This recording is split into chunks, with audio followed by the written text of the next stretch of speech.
Un cordial saludo para todas las personas que nos están escuchando.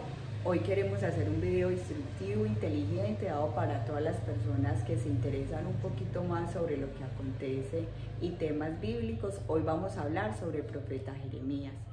Sacerdote Francisco, ¿qué nos puede contar sobre quién es Jeremías? Jeremías es uno de los profetas de la Biblia, hace parte de aquellos que llamamos los profetas mayores junto a Isaías, Ezequiel y Daniel. Padre, ¿qué significa el nombre de Jeremías? Jeremías, creemos, es un nombre compuesto del verbo ru en hebreo, que significa exaltar, y del nombre de Dios, Yahvé. Por tanto, significaría Yahvé exalta o Yahvé es exaltado si lo interpretamos al pasivo. Padre, si queremos conocer un poquito más de Jeremías, de su historia, como lo dijimos al nivel introductorio, ¿él dónde vivió? Jeremías vivió en Jerusalén, que era en esa época la capital del reino de Judá y que es hoy la capital del país de Israel. Estamos en la zona que conocemos como Palestina. ¿Y exactamente en qué época? Jeremías es un profeta del siglo VII antes de Cristo. Predicó en el mismo siglo en que lo hicieron Sofonías, Nahum y Habacuc, pero es más joven que ellos. Digamos que estos profetas ejercieron su ministerio profético algunos años antes que Jeremías. Padre, nos habló ahorita un poquito sobre el tema demográfico que pertenecía a Palestina. ¿Cuál era la situación política y económica de esa época? El pueblo, o mejor el reino de Judá en esa época estaba entre los dos grandes imperios. Un imperio del sur, que era el imperio egipcio, y un imperio en el norte, que en la época era el imperio asirio, o también conocido en la historia como neo-asirio. Sobre todo el imperio neo-asirio conoció en esa época, siglo VII, una gran expansión, tanto que llegó a apoderarse de las provincias altas de Egipto, y hacia el 663 llegó a conquistar a Tebas, que era la antigua capital de Egipto. Solo que ningún imperio dura por siempre, y entonces hacia mediados del siglo el imperio comenzó a desmoronarse, porque hacia el 650, que es más o menos el año en que creemos nació Jeremías, el emperador de Egipto pues se sublevó, y hacia el 626, que es más o menos la época en que Jeremías fue llamado a ejercer su ministerio profético, se sublevaron los medos, los babilonios, los escitas, y eso hizo que el imperio pues se fuese desmoronando, y en el 612 fue el golpe de gracia porque cayó Nínive, que era la capital del imperio asirio. No obstante que el emperador de Egipto subió a ayudarle porque por conveniencias políticas le convenía más un imperio asirio débil que un imperio nuevo fuerte. Subió a ayudar para evitar que cayera, pero no lo logró. No obstante, eso sí hizo que el emperador de Egipto se apoderara de toda esa zona siro-palestina, y por tanto el reino de Judá quedó bajo la dominación de los egipcios. Padre, después de esa explicación tan clara, ¿cómo influía la política externa en la vida interna del reino de Judá? Influyó muchísimo, porque el reino de Israel debió como jugar y danzar en medio de estas intrigas políticas. La grandeza y la riqueza de la tierra siro-palestina, del reino de Judá, es que está en la vía comercial que unía los dos imperios. Por tanto, ambos imperios pretendieron siempre apoderarse de esa tierra, y eso convirtió al reino de Judá pues en una pelotica que dependía un poquito del vaivén de los emperadores de la época. En la vida interna del reino de Judá pues estuvo marcado por dos reyes fundamentalmente. En la primera parte del siglo, el rey Manasés, un rey que fue vasallo del imperio asirio. Fue un tiempo de paz, de serenidad, pero pagada a un caro precio religioso, porque Manasés, como para ganarse el favor de los asirios, pues aceptó los dioses asirios en Jerusalén. Hay quien sostiene que los entró hasta el templo del Señor en Jerusalén, y eso creó una situación religiosa sincretista. La gente le daba un poquito culto a muchos dioses. Eso le valió a Manasés una dura condena de la Biblia. La encontramos en el segundo libro de los Reyes, donde Manasés es duramente condenado. Después de Manasés siguió un reinado corto de su hijo Amón, que reinó 2 años, y se mantuvo esa situación de sincretismo. Después inició su reinado su nieto, Josías, que en cambio reinó en toda la segunda parte del siglo, reinó del 640 al 609. Y en la primera parte de Josías también se vivió ese sincretismo, porque Josías se convirtió en rey cuando tenía algo así como 8 años. Él no podía decidir cambios. Pero en la segunda parte Josías sí llevó a cabo una reforma religiosa importante. Bueno, ya hemos hablado de muchos personajes, Jeremías, Manasés y ahora Josías. ¿En qué consistió esa reforma religiosa? Sí, Josías hizo 2 cosas muy importantes. Primero, hizo una expansión política porque, como decía ahorita, hacia el 626 comenzó esta sublevación general, y entonces él aprovechó de la debilidad del imperio asirio que estaba cayendo para volver a soñar con reconstruir lo que un día fue el reino de David.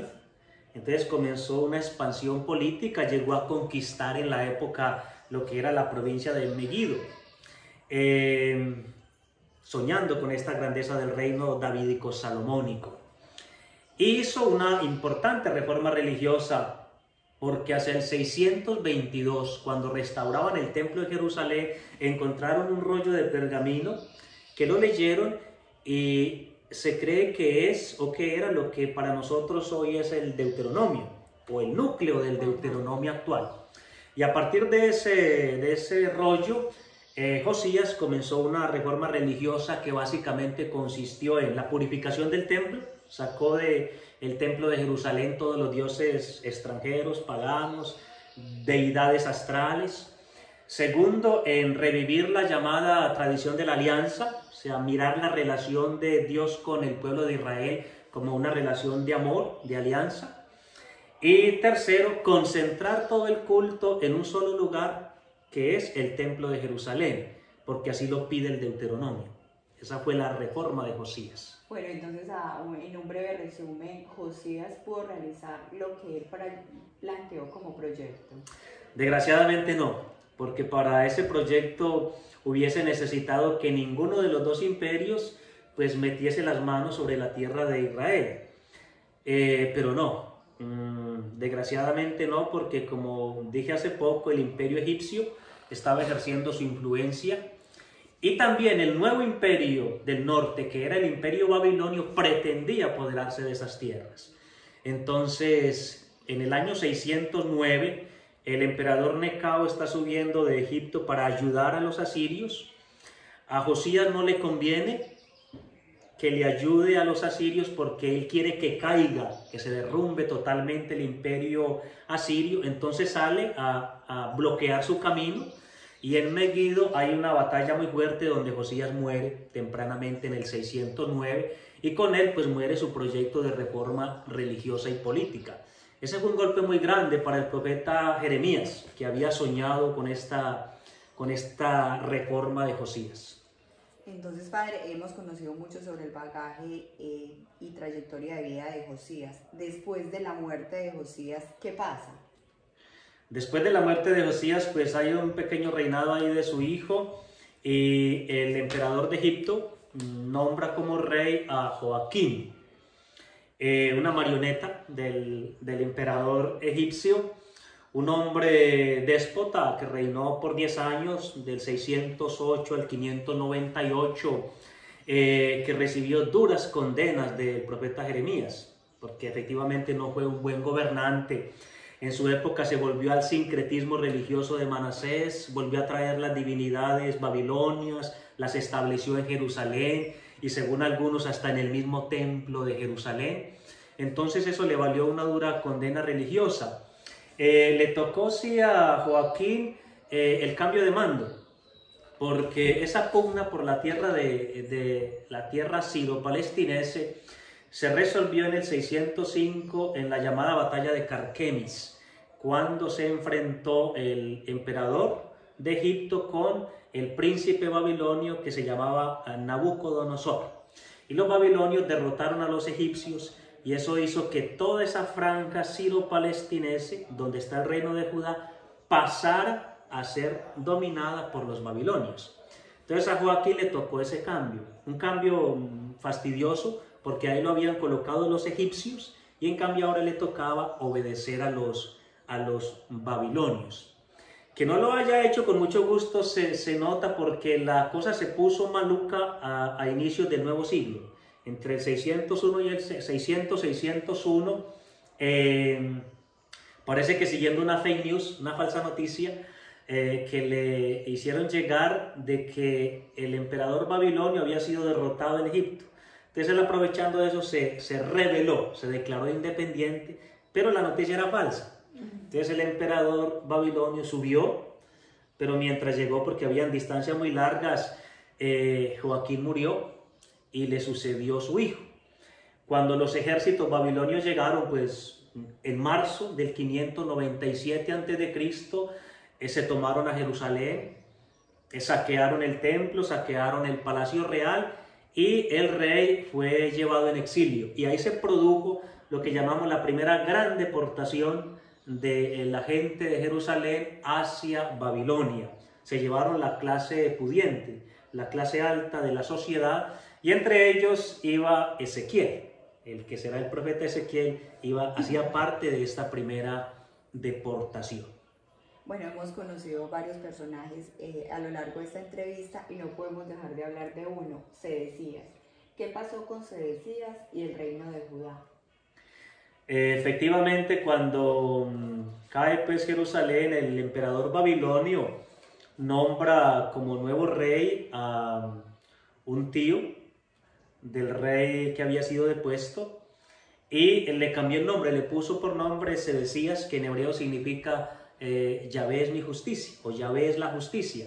Un nombre irónico, porque es como si Nabucodonosor le estuviese diciendo a Jerusalén que con la caída de Jerusalén Dios hizo justicia, ¿sí?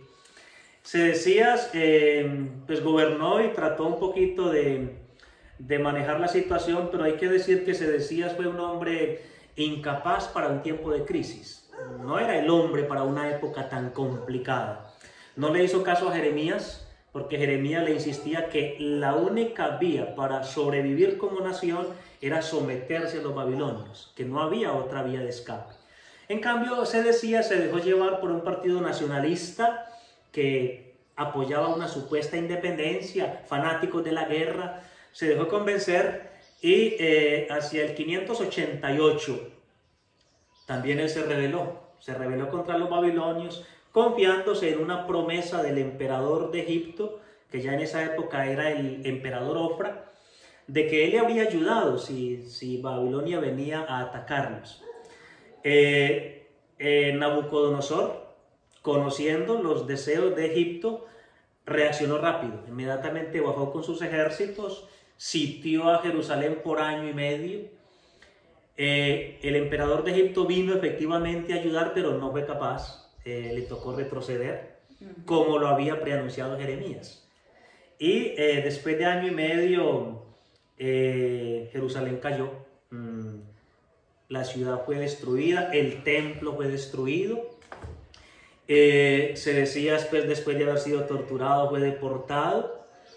Y se produjo la segunda gran deportación, donde se llevaron casi a todo el mundo. Dejaron solamente la gente pobre, campesinos, para cultivar la tierra, pero la deportación fue grandísima.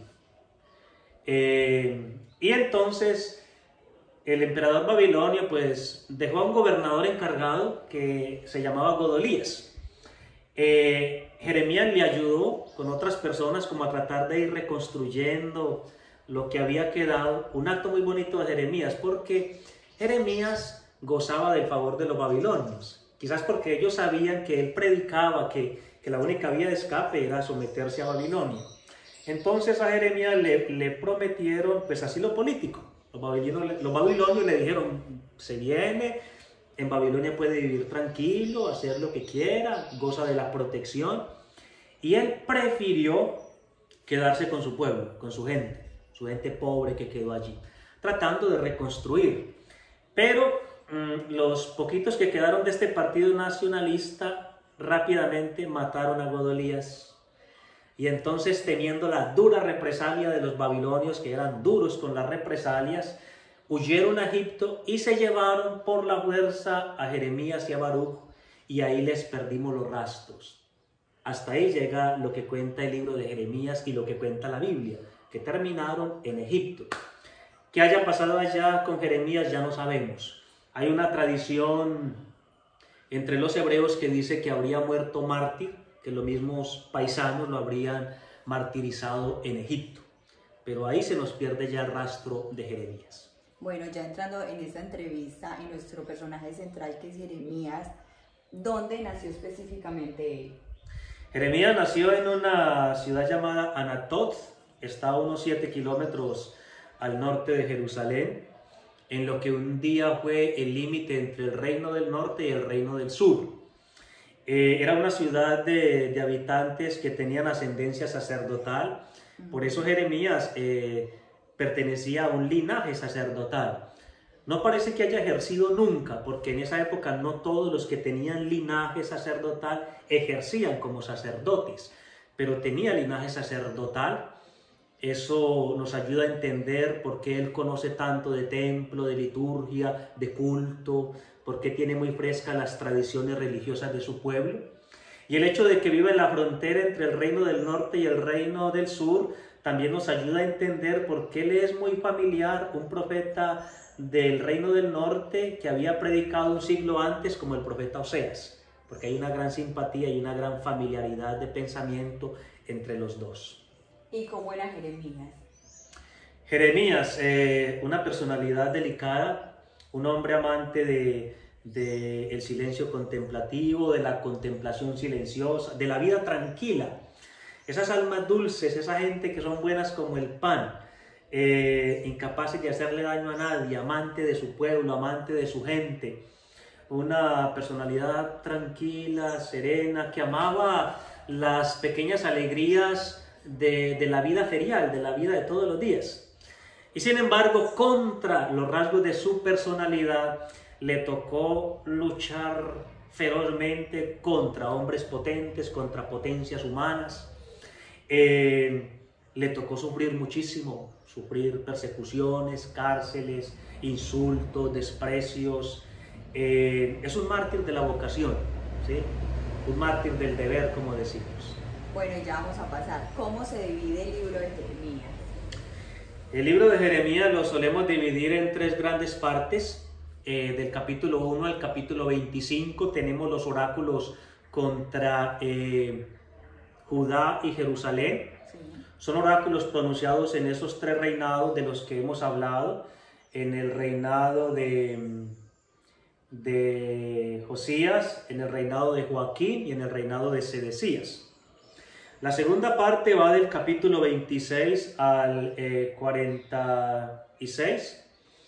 Es una parte que la llamamos los oráculos de salvación, donde se habla ya de promesas de felicidad, de bienestar, pero tiene como 2 pulmones. La primera parte son oráculos de salvación y la segunda parte, como del 36 al 45, nos habla del sufrimiento de Jeremías.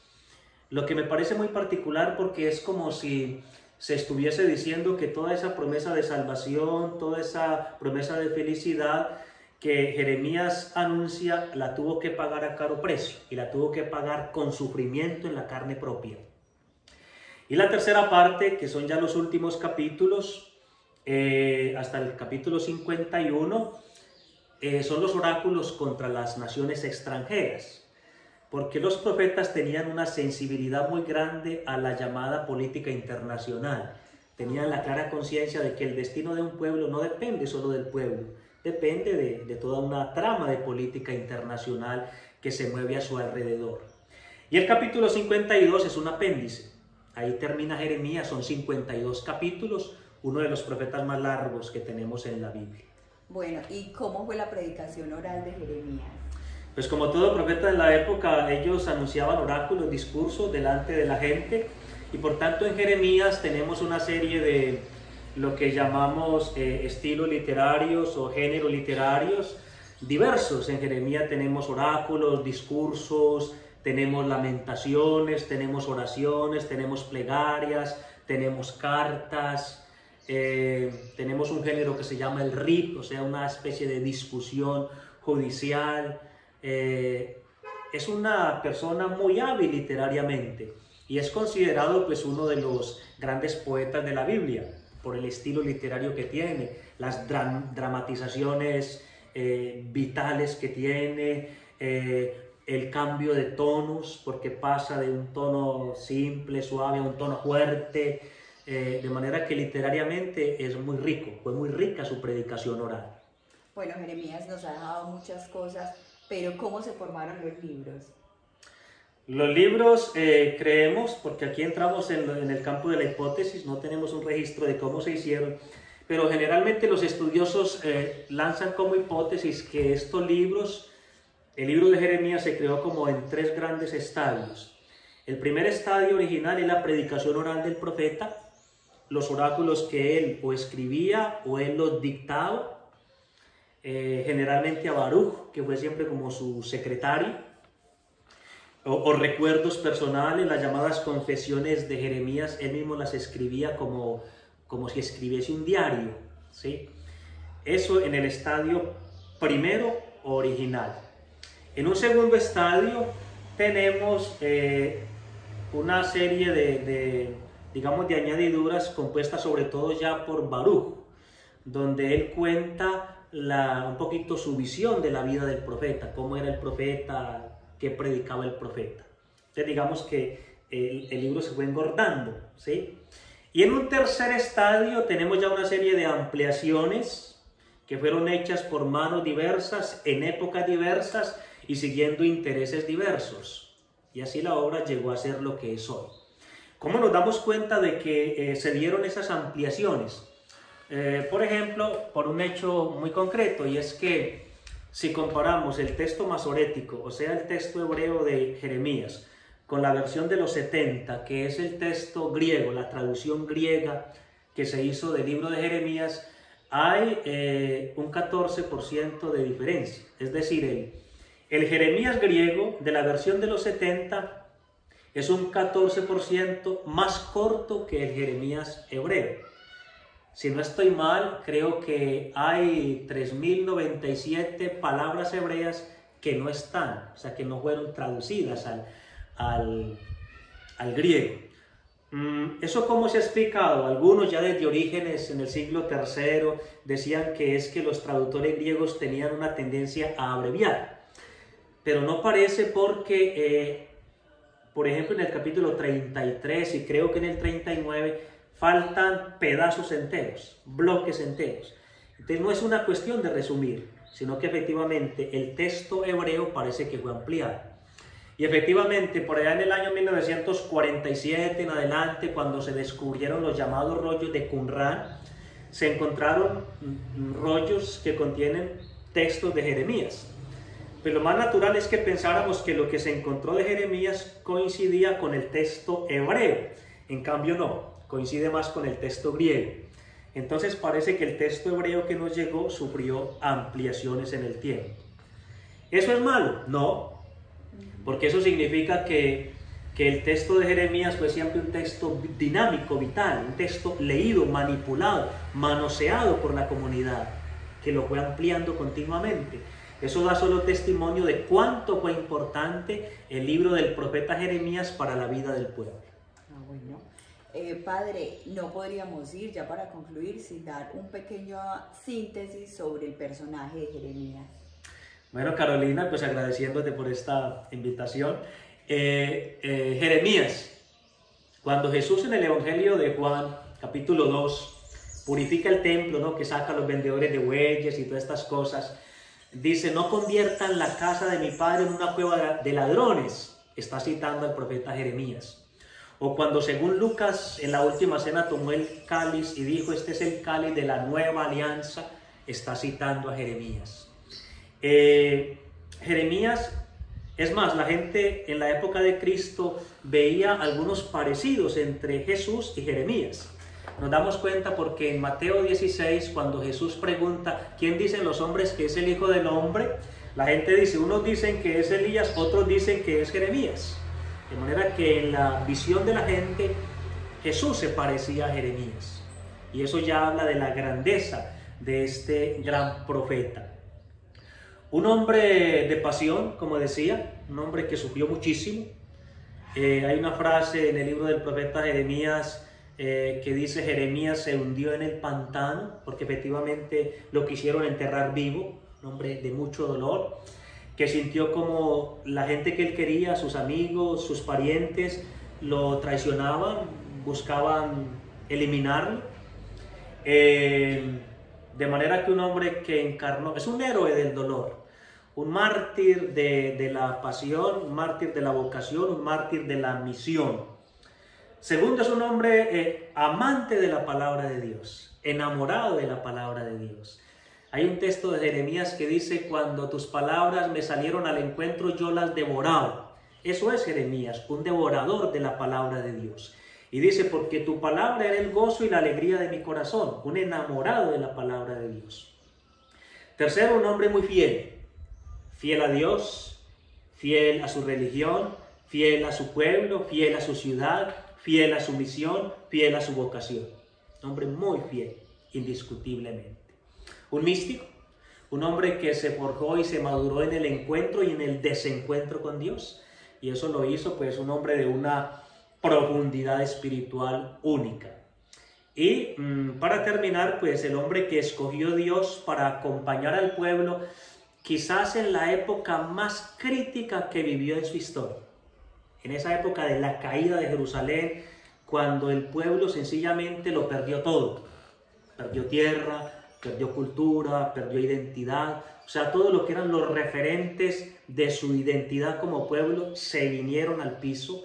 En una época tan compleja y complicada, pues Dios escogió a este gigante para que acompañara al pueblo en esa noche oscura. Bueno, queremos terminar esta entrevista dándole las gracias al Padre Francisco que nos acompañó.